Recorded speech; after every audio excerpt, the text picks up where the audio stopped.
They say everything happens for a reason, but I suspect everything happens for a Reese's. Like this commercial break. Did you need 15 seconds away from music or 15 seconds to eat a Reese's? Perhaps it's true. Everything happens for a Reese's. This podcast is brought to you by Colgate Total. We take oral health as seriously as you take sports. That's why Colgate Total Active Prevention uses advanced technology to help prevent oral health problems like cavities and gingivitis before they start. It's clinically proven to provide 24-hour antibacterial protection with twice daily brushing after 4 weeks of use. So get a winning routine and prevent oral health problems before they start. Shop Colgate Total Active Prevention at a retailer near you. What does it feel like when you see Mahomes out there just take control of the game? Like, what is that feeling for you as a head coach? Well, it's a little bit like in the Super Bowl. I'm telling you this, not to rub it in or anything, but it's all right. It's going to be all week for me. We'll get you that handkerchief. Just hang on. I'll pass it to you. I'll lend you my shirt, a little bit. Ladies and gentlemen, boys and girls, it is a hot seat today. Welcome back to New Heights. Presented by Wave Sports and Entertainment. We are your hosts. I'm Travis Kelce. This is my big brother, Jason Kelce, out of Cincinnati, Ohio. Out of Cleveland, Ohio. Cincinnati Bearcats, don't forget it. New episodes come to you every Wednesday, and subscribe on YouTube wherever you get your podcasts. Follow on social media platforms at New Heights Show with 1S. Jason, can you tell the people why these seats are so hot today? Yeah, I mean, as you can tell with Travis fumbling over the intro, we're nervous. And we're nervous because this is the one interview we've been looking forward to doing since we started the show. We got the guy who's responsible for getting us both into the NFL. He's right here with us. He's the 6'3" offensive tackle from John Marshall High School. John Marshall! He is a former NFL Coach of the Year. He's the Coach of the Year every year in our book. Second in career wins amongst active head coaches. He is the only coach to appear in 4 consecutive conference championship games with 2 different franchises.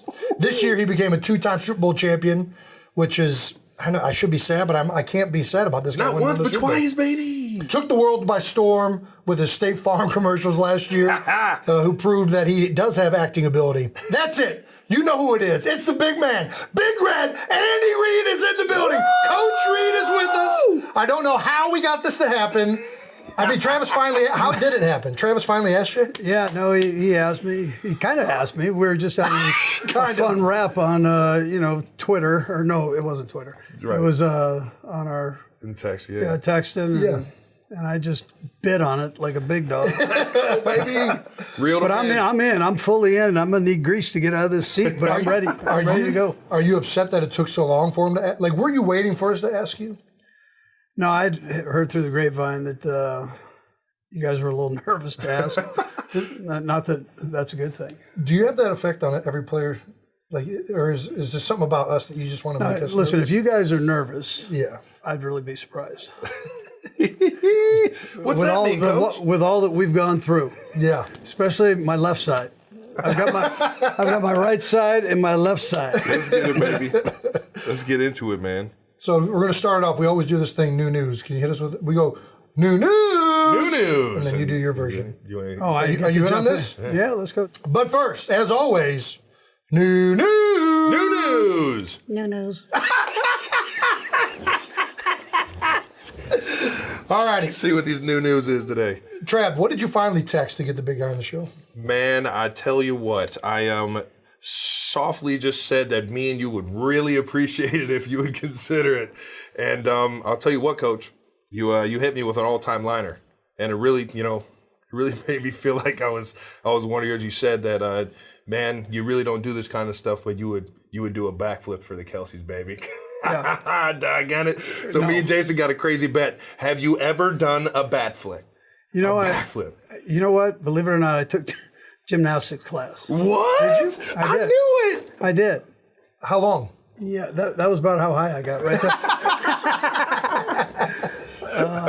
Yeah, it was good. We did the trampoline and the backflips, and then did it into the pit. Yeah. Ooh. The foam That's where you started off? So I'm in college, and all the pretty girls were on the gymnastics team, and I had to do it right in front of them. They were working out. Did you nail it?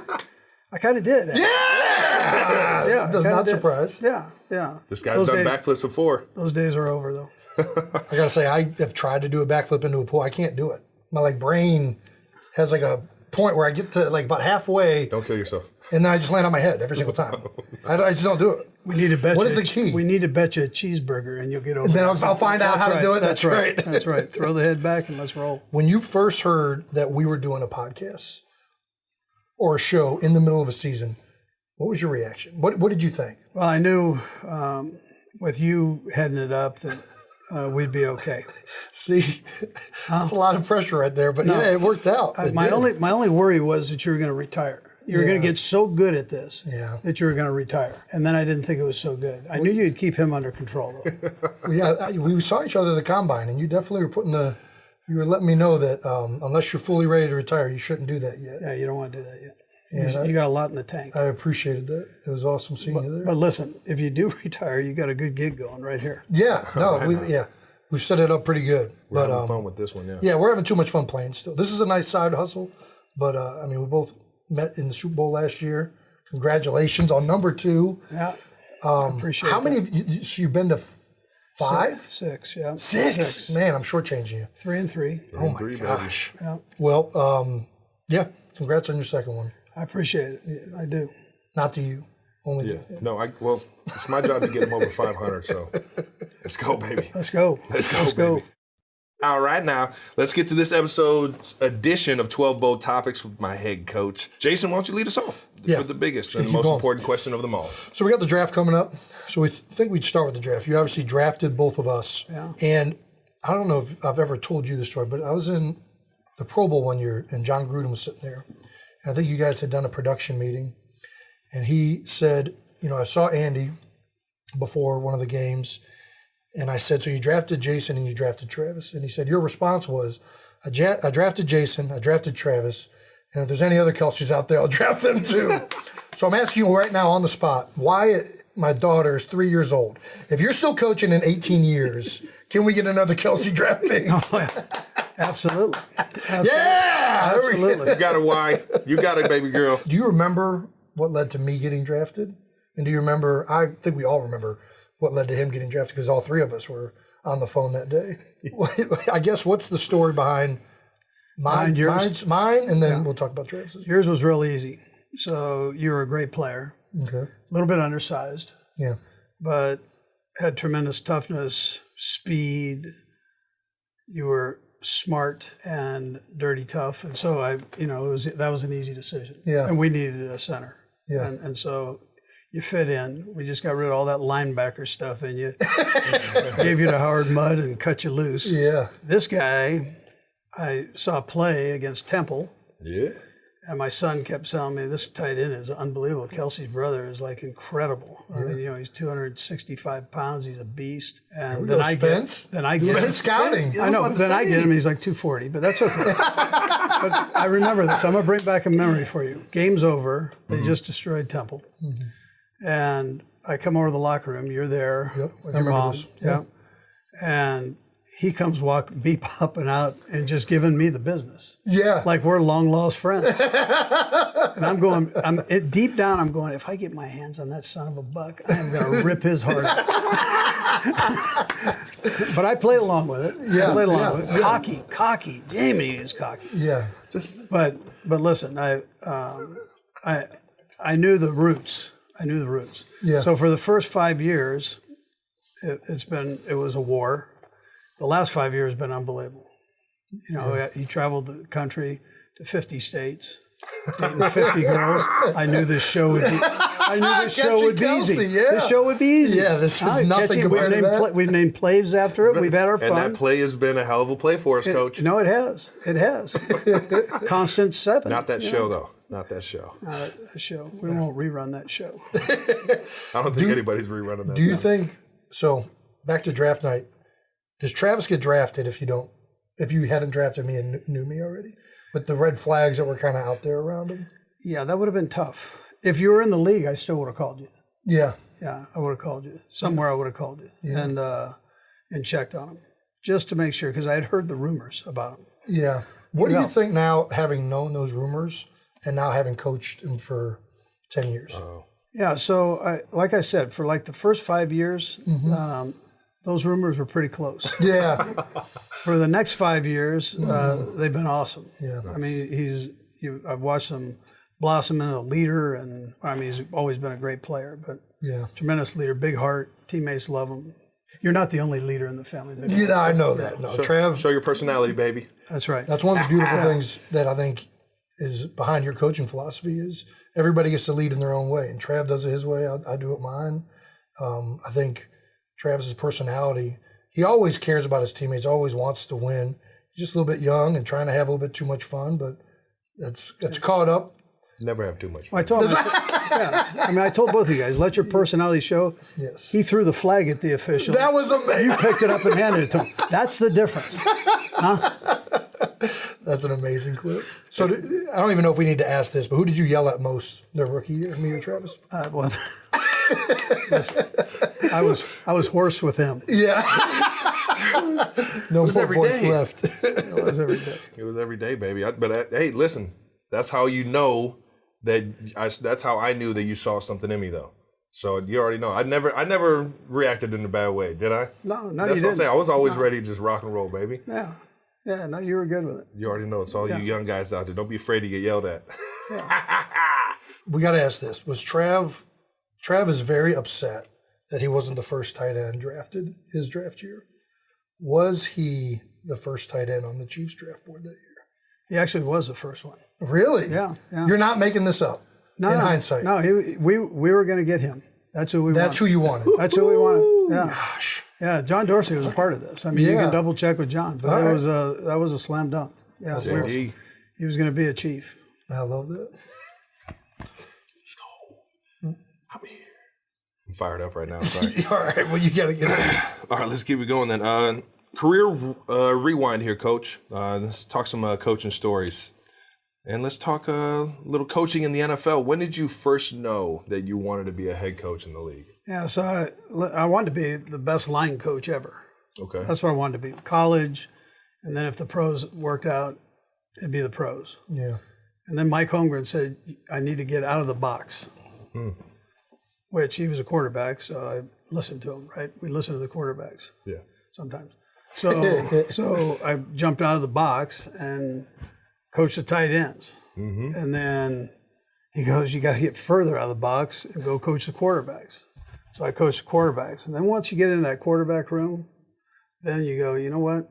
There's a chance this thing's going to happen. Yeah. And so just because I'm coaching Brett Favre, who at that time was the greatest quarterback ever, right? So I was very fortunate to have that opportunity. And so then I had an idea that there would be a chance. Do you think coaching offensive line helped you? Oh, absolutely. Right. Yeah.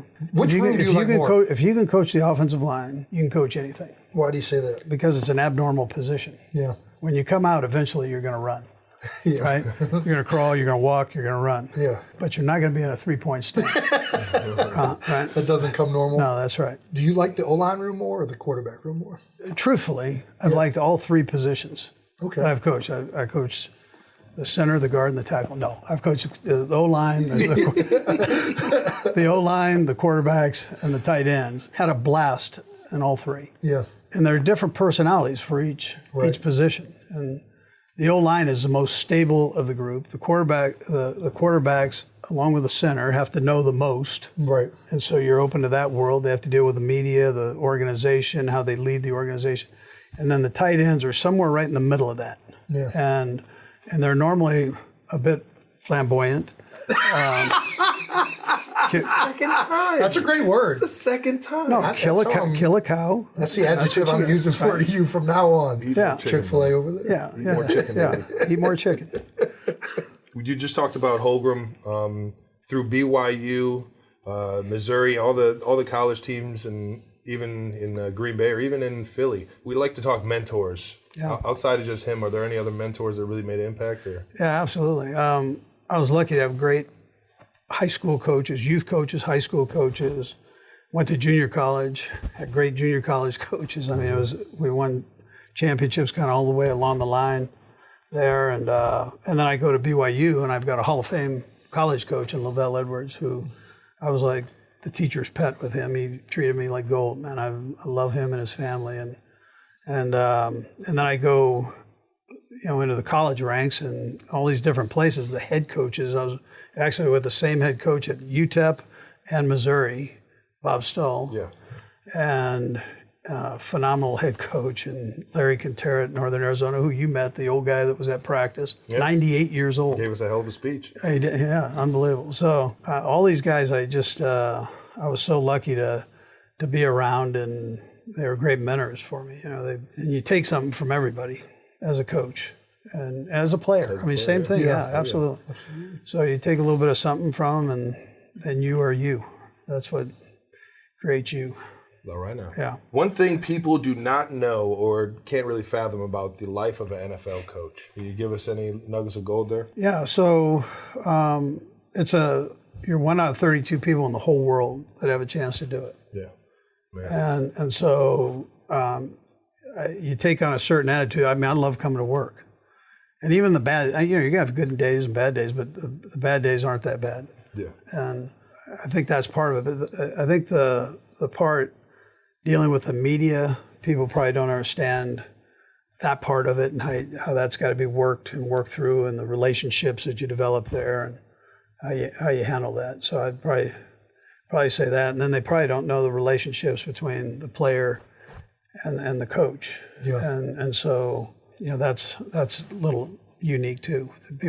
You wish people had that experience. Mm-hmm. And we take all these different people into a team, and it's a little bit of a microcosm of life, where you've got every race, religion, they come together and they don't really care what race, religion they are. Talk about a melting pot. Everybody just plays and joins in and kind of pulls. In the tug of war, they're all pulling the rope in the same direction. Yeah. I'm doing it with the greatest of efforts. So yeah, I think that's unique. Do you have any advice for someone looking to get into coaching? Yeah. I'm kind of asking this honestly for my own sake.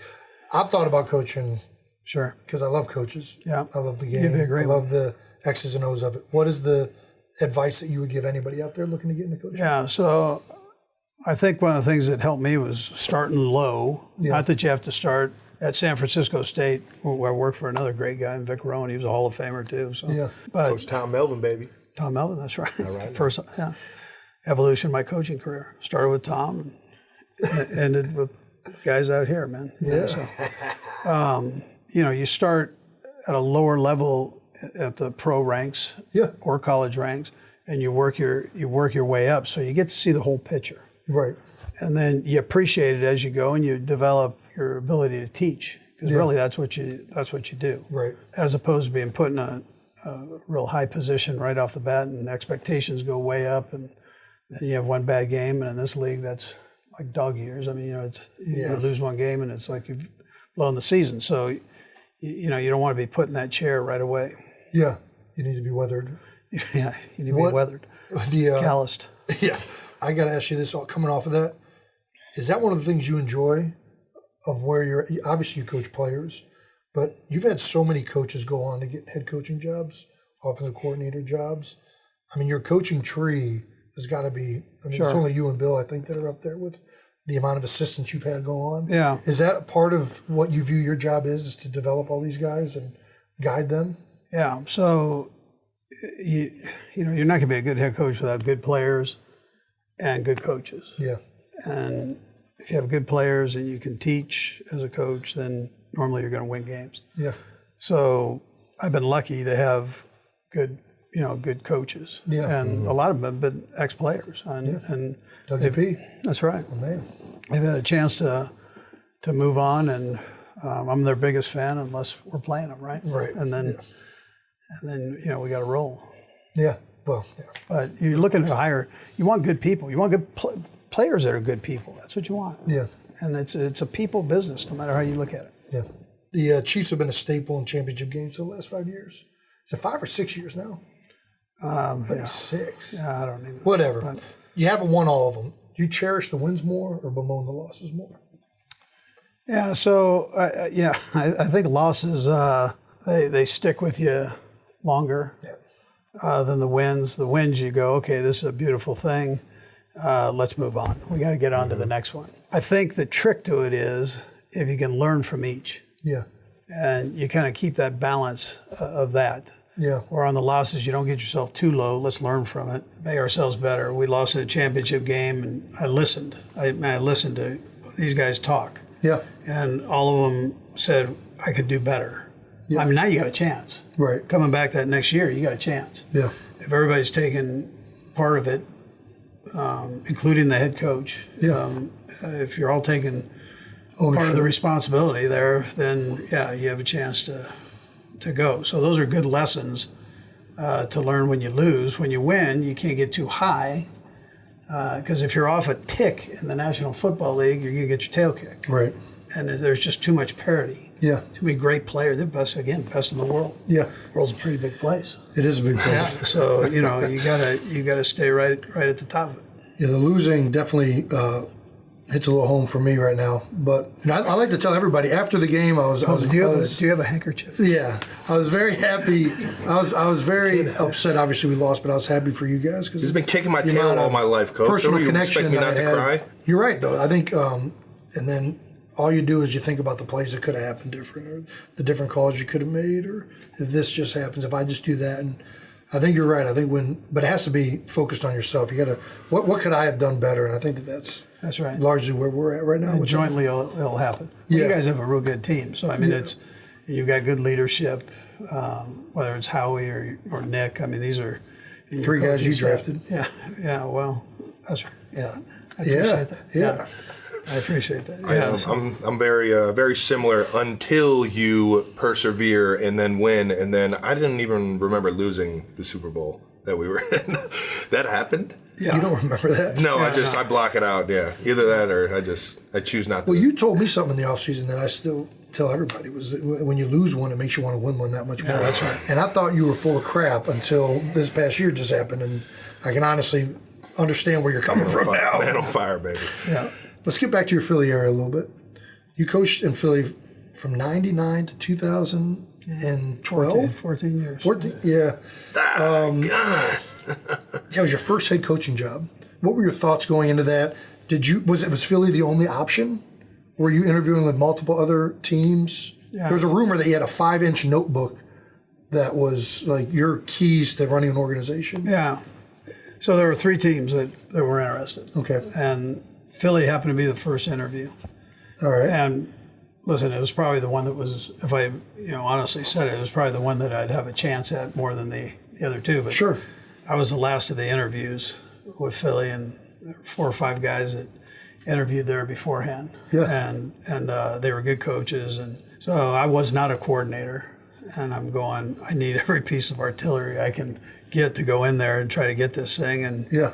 I had studied Mike Holmgren for all those years, 7 years in Green Bay, and tried to write notes down and keep it organized. Mm-hmm. So if something were to happen, I was lucky enough to get an interview, I could go in and I'd have the answers to the test. Right? Yeah, sure. From a great coach who should be in the Hall of Fame. So that's where the binder came from. Yeah. And it was a long interview, and it worked out okay. But I knew what I was getting into. It was a tough place. Yeah. You just talked about media, understand how to control that. Is that the toughest media market you think in the NFL? Yeah, it's one of them. I mean, I had a chance to talk to Bill Parcells. We played the Jets my first year, and the preseason, he goes, hey, like, you're in the toughest place ever. Right there. And he's in New York at the time, and I'm going, all right. This is the toughest place. So I knew that part wasn't going to be easy, but I was honest with them, and I mean, we always talk about you don't have to say everything, tell the whole story, but you better, whatever you say whatever comes out of your mouth, better be the truth. Yeah. You better be able to stand on that. That's right. Yeah. And so, that was part of it. We know that the Philly market is it's tough in terms of the media, but I'll tell you what, man, being a fan of Jason and being a fan of the Eagles organization, treating me like family in there, what was your biggest takeaway in Philly, coaching for the Eagles out there?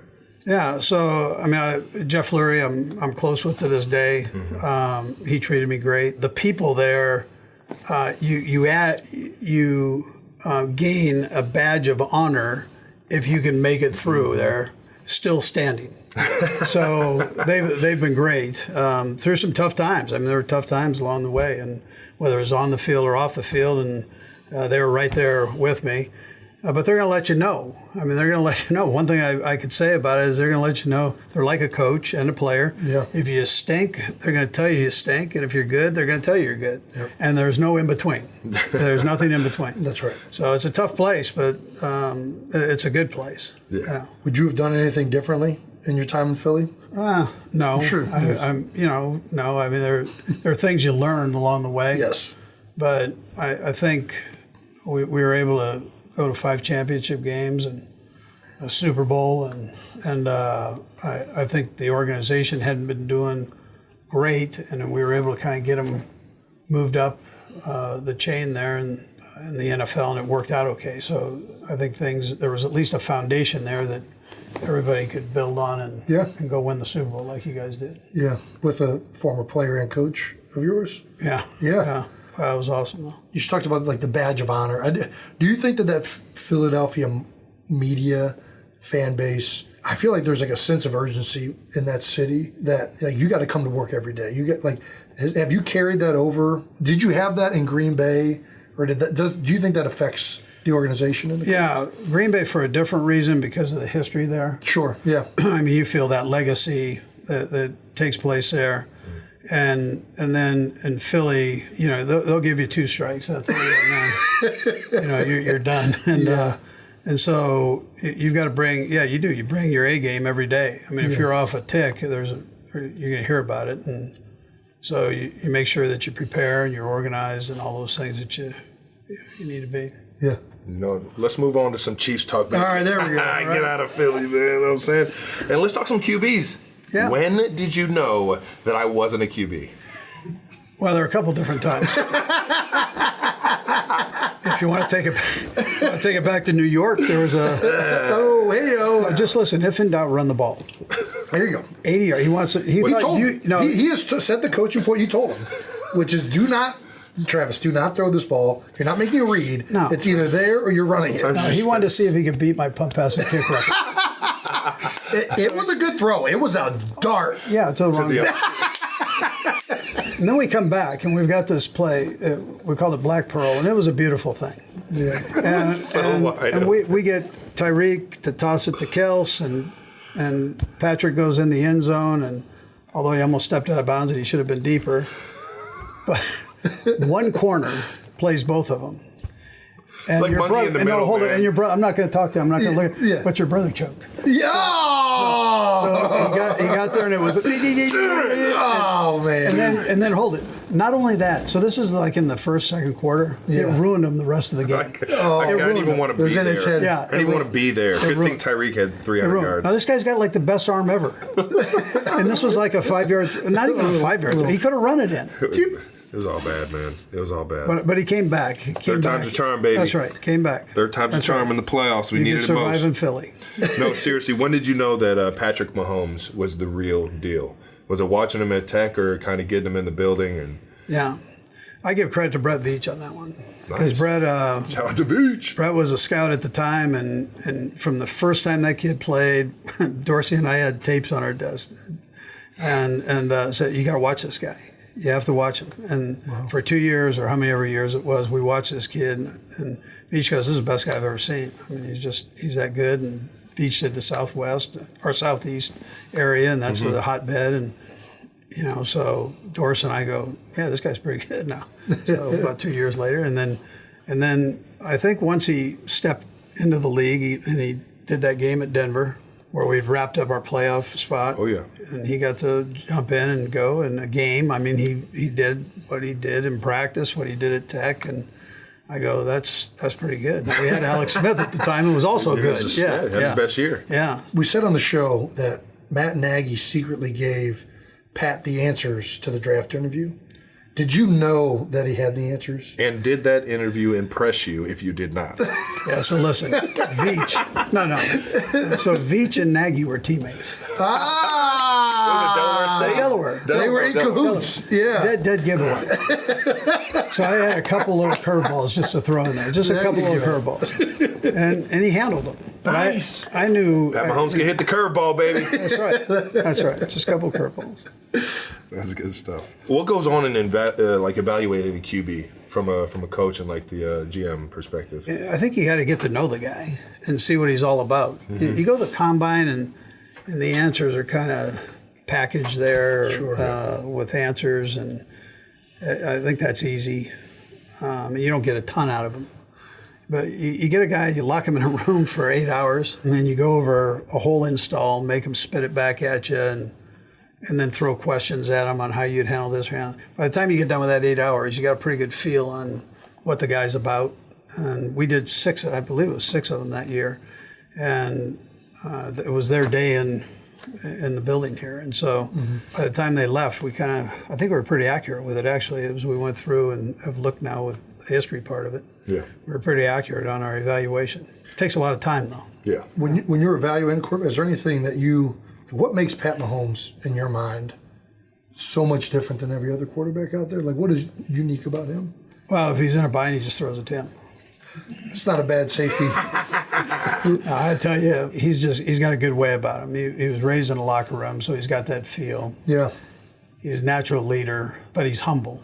Yeah. He's easy to coach. I mean, he's going to listen. You can coach him hard, and then at the same time, he wants everything you can throw at him. Yeah.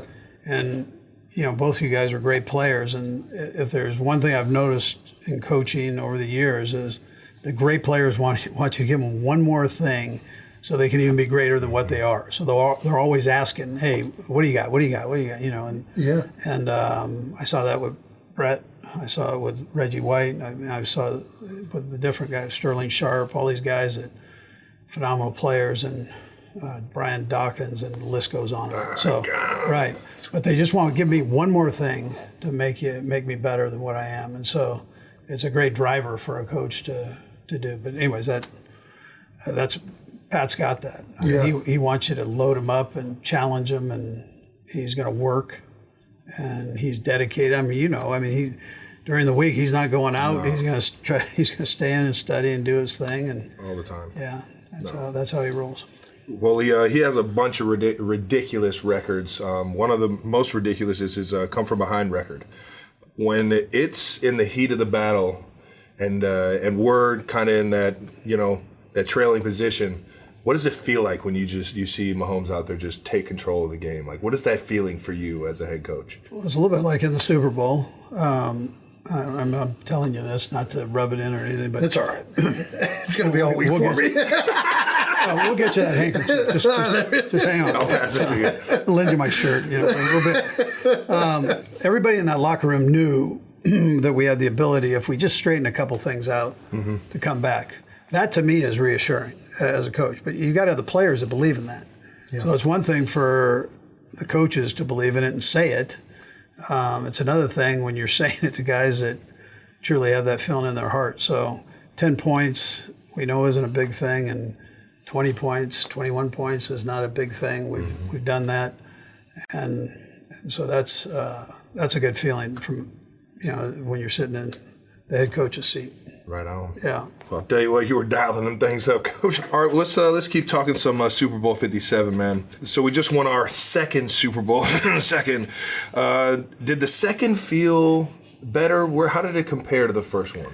Yeah, I think it did feel better, actually. And it wasn't because it was the Eagles. That's not the reason. It was the first one was a whirlwind. It just, everything was moving fast. Right. And then the second one was weird because of COVID. Mm-hmm. And we lost. And then the third one was just, you were able to kind of step back and take everything in. Yeah. And you still know that there's a challenge ahead of you coming up for the season, but you're able to enjoy it for that moment there. And it was just, I'll remember that part where the first one was a little bit foggy. Just rapid fire now. Yeah. I hear you. Everyone's pretty excited, huh? Did you feel more pressure the first time or the second time? First win or the second win? We want to talk about this. I'm not. Listen, I didn't get caught up in that. Yeah. I'm not. I didn't feel the pressure that way. You feel the pressure to do well, like if that's a pressure. It's that angst that drives you. Mm-hmm. That you want to. You want your guys to show well. They busted their butt to get to this point, and let's just do that. Yeah. And then let the chips fall where they may. If it's not good enough, then the other team's better. But let's not go out and lay an egg. Yeah. Let's not do that. How is it seeing guys that you drafted and former players that you've coached over the years? How does that feel seeing them across the field and playing against them? Yeah, that was weird. That was different. That was a little different. Brandon Graham, Fletch. You look across and the people I know people across the field. There was actually one time.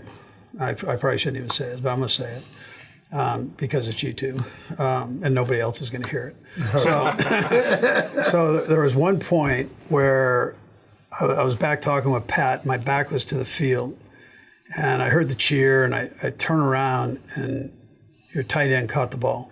Yeah. And for a minute, I went, "Hey, nice." Hey, you can get this. But it was weird. Goddard. But yeah, it was just the one time, and the rest of the time I was all red. Yeah, I'm not gonna lie. There was after I think it was the first or second touchdown they scored, and that dang on Fly Eagles flies coming on. Yeah. I got caught going like this just a little bit to the Fly Eagles fire. I'm like, no, snap out of it. Snap out of it. Yeah, no, it was back. It was like dueling banjos, man. It was back and forth. So all game. Great game. It got deemed the Kelce Bowl. Yeah. Should it have been? In our mind, it should have been the Andy Reid Bowl. Because you had your fingerprints over both organizations in such a way. I don't know. I just think has that ever happened in the NFL where a head coach has played his former team that he was with for over a decade, players that he drafted, coaches that he coached with, the front office. I mean, I don't know. Yeah, that was weird. I don't know if it has. It was a great experience. Yeah. I thought it was unique, but when I saw your mom's shoes, I go, "This is the Mrs. Kelce." She was rocking. Those are Hall of Fame shoes right there. That's right. Those are Hall of Fame shoes. They just threw those things up in Cannes, baby. I know. I saw it. I like it. Shout out to Mama Kels. Coming into the league, the offense has changed so freaking much. I mean, traditionally, I'm the U tight end, but Fasano was the Y tight end. It's a very power, run-oriented offense, especially with Jamal Charles. And I just feel like this tight end position has kind of changed throughout it all. I just wanted to kind of see it from your point of view. Have you just created an offense with 4 wide receivers, or is the tight end position still available in this offense? Yeah, so we call it a tight end. Yeah, it still has the Y in the playbook. That's right. It's unique because of how you put your flair on it and your ability to work in space and do all of that. So it's changed. It has. It's changed the game. It's given a lot of tight ends that maybe aren't that inline crusher an opportunity. Mm-hmm. And then with the rules that the league has put in for offenses to flourish, it's given the tight ends that opportunity to flourish and a lot different role. Yeah, I guess how's the league changed? I got to ask this now because you've been coaching for a long time. How has the league changed? Yeah, so I give you an example. When I was in Philly, Green Bay, went to 3 Super Bowls, right? 2 in Green Bay, 1 in Philly, and there wasn't a snap that any of the quarterbacks on the team that I had an opportunity to coach that was in the shotgun. Holy cow! And today, very few times Are you under center now? Yeah, probably less than 50%. Are you under short yardage, goal line? Yeah. So it's evolved that way. Technology has evolved the game. The media and that parity that you get by the league rules, but also by players knowing each other and what everybody's doing on every team because of the iPhones and that stuff, communication. TV copies and everybody's mic'd up at all times. That's right. Players go from one organization. Yeah. We can tell you how many times your heart beats in a practice. It's that wasn't the case back then. Right. Yeah. So who wins? A team from today's NFL or a team from one of those Green Bay teams? I still think they would compete for sure. Yeah. The talent and the size and that are similar. San Francisco's doing it. They're a little bit tighter, often a little bit more under center. Yeah. There are a few other teams that are doing that type of thing. Shanahan offense. Yeah. So I think it would work. I would think, though, that you'd have to bounce back. When we lost the Super Bowl to the Patriots yeah. in Philly, we had to get into the gun after that. with all the AA stuff that was going on. Is that what they did? Yeah. So So we that next year we started popping back into the gun. Yeah. And you'd have to incorporate that in there. But other than that, I think the talent is very similar. We did a lot of two-back stuff back then. There's not a lot of that in the league. San Francisco would be one of the teams. The fullback has kind of been eased out of the game a little bit. Now teams try and do some of that fullback stuff with the second tight end, That's right. the off position. You can kind of get to some of those runs, but it's not the same. Yeah, it's different, a little bit different.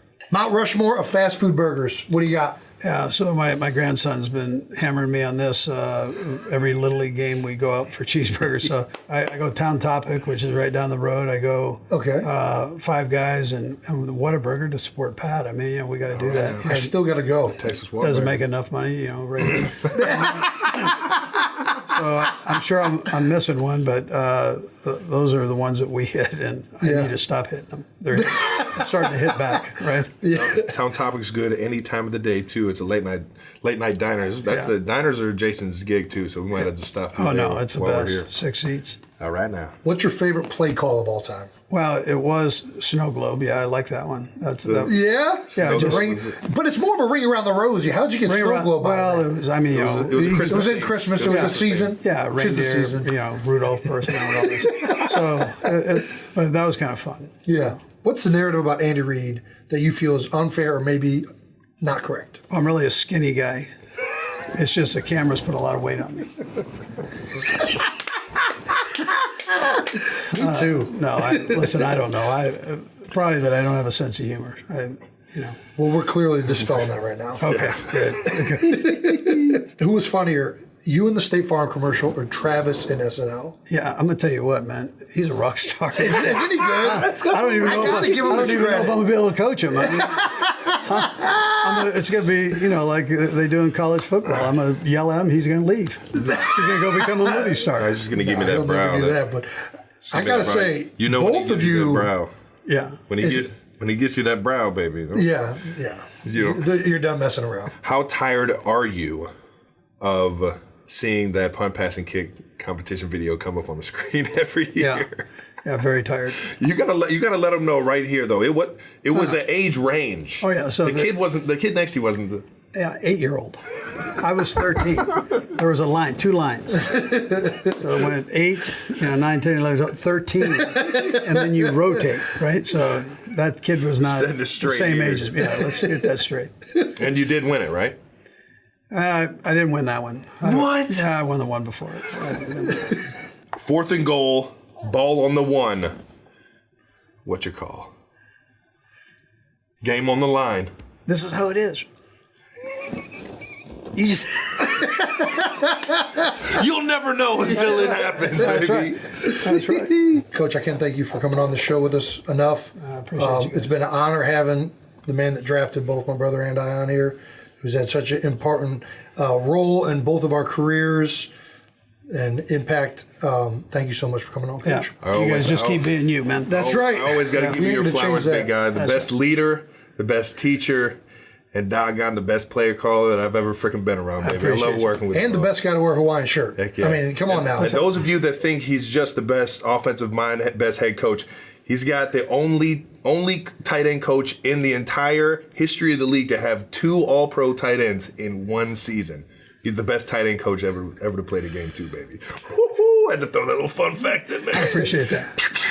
All righty, that wraps up this episode of New Heights. Thank you so much for tuning into the Andy Reid episode, Woo! Coach Red.